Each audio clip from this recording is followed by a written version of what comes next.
Mr. McLeod, Contempt for what? Mr. McLeod, two things are going to happen. You're going to answer my question, or you're going to jail for summary contempt for not complying with the court's request. Do you, Mr. McLeod, understand that the maximum penalty for the charge against you is 3 years in prison and or $1,000 fine? I don't understand the charges. Mr. McLeod is in contempt of court, taken into custody. Really? That's it.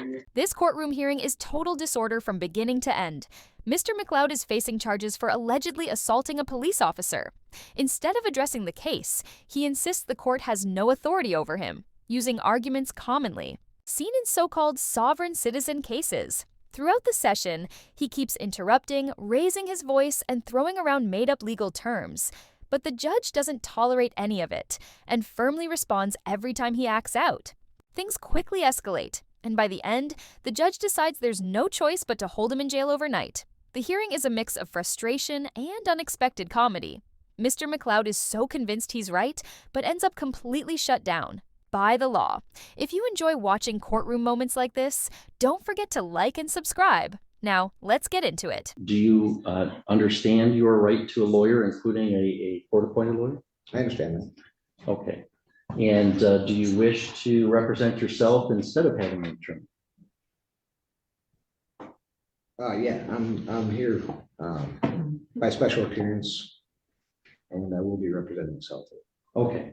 I'm required by law before I accept that waiver to do a couple things. One, advise you of the maximum penalties that you could face for the charges that you're in my court for. Resisting, obstructing conservation officers is a high court misdemeanor punishable by up to 2 years in prison and or $1,000 fine. There's a habitual offender second notice that's been filed by the prosecutor, which would make that a felony punishable by up to 3 years and or $1,000 fine. And marine safety operating while intoxicated is a misdemeanor punishable by up to 93 days and or $100 to $500 term. Do you understand the maximum penalty for the charges against you? Well, I don't even really understand why I'm here, honestly. Watch how calm and composed the judge remains throughout this. He genuinely tries to give Mr. McLeod a fair chance, even with all the constant interruptions and confusing arguments. It's honestly remarkable how patient the judge stays, especially as Mr. McLeod keeps acting like he doesn't understand basic legal principles. Let us know in the comments. Do you think he's truly confused, or is he just putting on a show to dodge responsibility? Well, okay. Well, that's fine. Do you understand the maximum penalty that I just explained to you? No. Hold on. I can't let you represent yourself until I establish a couple things. Well, I need to establish a couple things too, honestly. Hold on. Well, I can't let you represent yourself until I establish a couple things, or I'm going to be in trouble. Okay.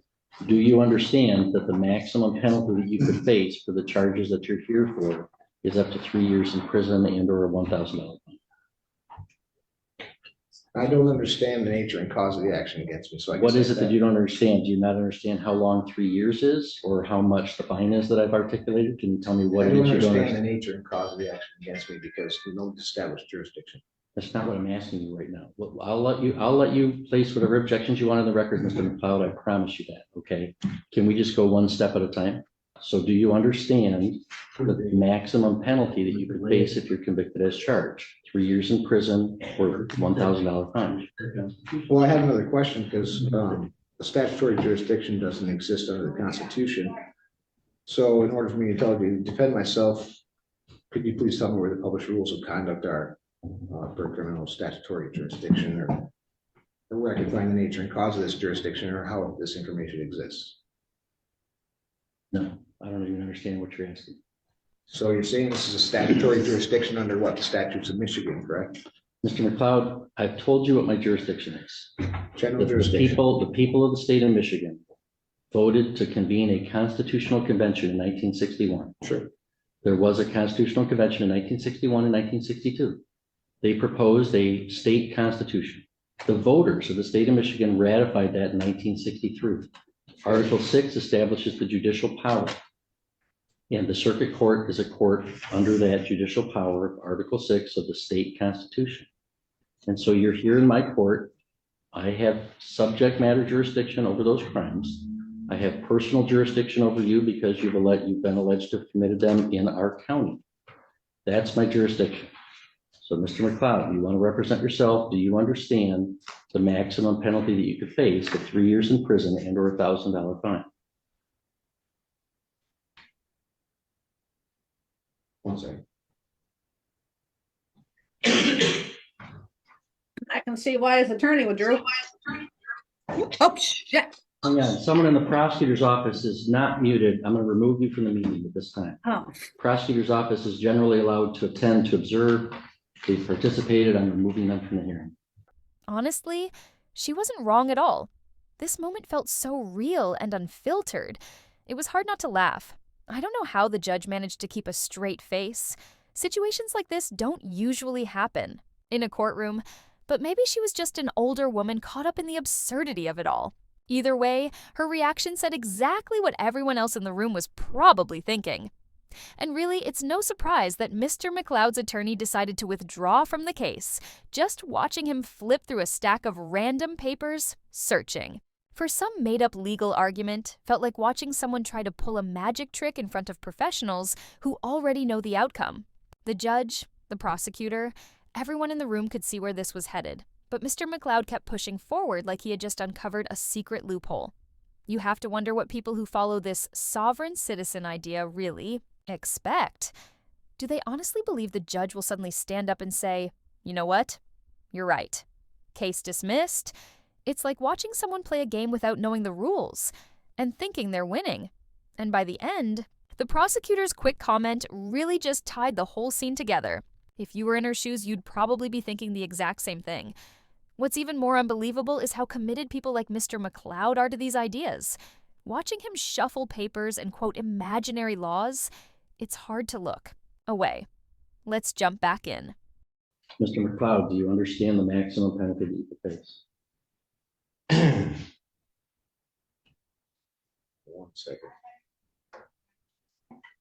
Okay, so when enforcement of mere statutes, judges of all courts do not act judicially and are thus are not protected and qualified by limited immunity. That's Owen versus the city. I just want to state a few things for the record since you're claiming this is a jurisdiction under statutory law. Hang on. Mr. McLeod, can we back it? Look at me for a second. Can we talk here? I challenged subject matter jurisdiction and nothing can go forward until that's addressed. You're saying I did address it and I denied your objection. I have subject matter doesn't jurisdiction. exist under the Constitution. Your objection is noted. So, Mr. McLeod, do you understand? Let me explain to you. Sure. Sometimes, as I said, people might want to represent themselves, but let's say they have limited intellectual capacity and they don't understand what's going on.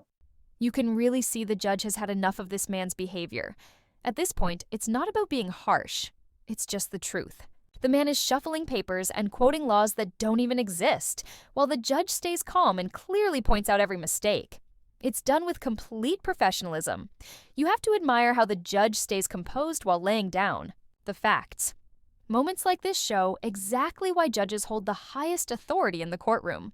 School, this guy really doesn't know what he's doing. Watching him try to act like a lawyer is honestly pretty embarrassing. I don't get why he didn't just get an attorney. It's not only smart, it's his legal right. Under the Sixth Amendment, everyone has the right to a lawyer, and if you can't afford one, the court will provide one. But this guy seems fine financially. He's even wearing those fancy sunglasses, yet he's fumbling through papers and talking nonsense that doesn't hold up in court. At first, you can see the judge trying to be patient, explaining things clearly and giving him a chance. But even the calmest judge can only handle so much before stepping in. What surprises me most is how confident this guy looks, even though he's clearly making a fool of himself. He acts like he's about to reveal some secret legal trick. But really, the law is simple. Just answer the question with yes or no. He's facing a serious charge, assaulting a police officer. That's usually a felony, and it looks like he could get up to 3 years in prison. Instead of focusing on the charge, negotiating a plea, or preparing a defense, he's just wasting everyone's time. The judge even points out that nothing he says applies and is making a mental note of it. It's almost like this guy is living in his own world, thinking he's making progress. As funny as it is to watch, there's a sad side too. He doesn't seem mentally stable. People who follow sovereign citizen beliefs often think they're above the law because of made-up ideas. But courts have rejected these arguments for decades. Judges are required to follow real law, not personal opinions. This guy's only making things worse for himself. A felony assault conviction could mean losing rights like voting or owning a gun. And on top of that, prison is a real possibility. That's it for my breakdown.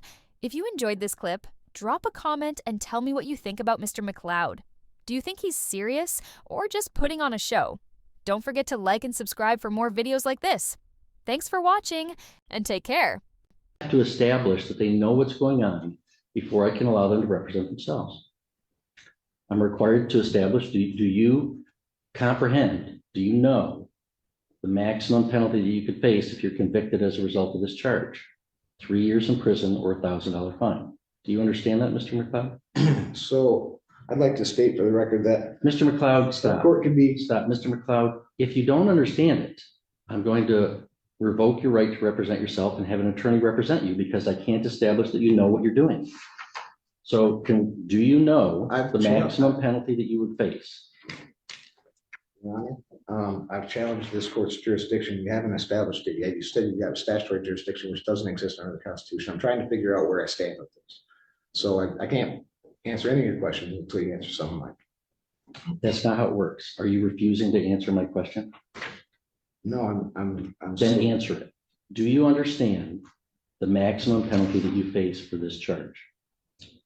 So judges who become involved in enforcement of Mr. these McLeod, statutes. I have other Mr. McLeod. Involved agency. What's that? You know, I understand you want to object to things and you're going to be allowed to object to things. Okay. Sure. But we have to do things one step at a time. And I do have other cases today. I'm not going to entertain this for like a whole hour. I've got other cases going on. If you want to dig in your heels and just make this real complicated or real difficult, we could do that. And I can hold you in contempt and you'll go back to a jail cell for a while. Your and then Honor, we'll I don't wish to be held in contempt. I just wish to exercise my Sixth Amendment right. That's fine. And So before I can let you under, I can before I cite can, laws, I can cite laws that will show you that the exercise of a right can be converted into a crime. I'm trying to understand the nature and cause of the action against me. You're not clarifying enough to where I can comprehend it, as you say.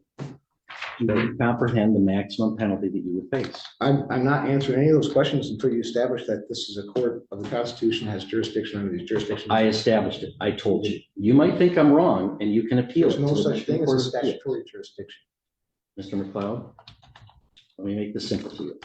Do you ever watch, let me make this simple for you. Sure. I'm going to ask you this question one more time. One more time. Okay. Two things are going to happen.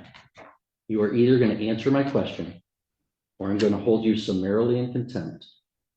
And the court officer will bring you to a jail cell and we'll talk about it tomorrow. You understand that? So. Mr. McLeod, Contempt for what? Mr. McLeod, two things are going to happen. You're going to answer my question or you're going to jail for summary contempt for not complying with the court's request. Do you, Mr. McLeod, understand that the maximum penalty for the charge against you is 3 years in prison and or $1,000 fine? I don't understand the charges. Mr. McLeod is in contempt of court, taken into custody. Really? That's it. Protecting my rights is what you said last time. Sorry. Fucking joke. This isn't true. You guys are We'll have to follow unconstitutional following orders. unlawful orders. It's not constitutional at all. Mr. McLeod's in contempt, he's sentenced to 1 day.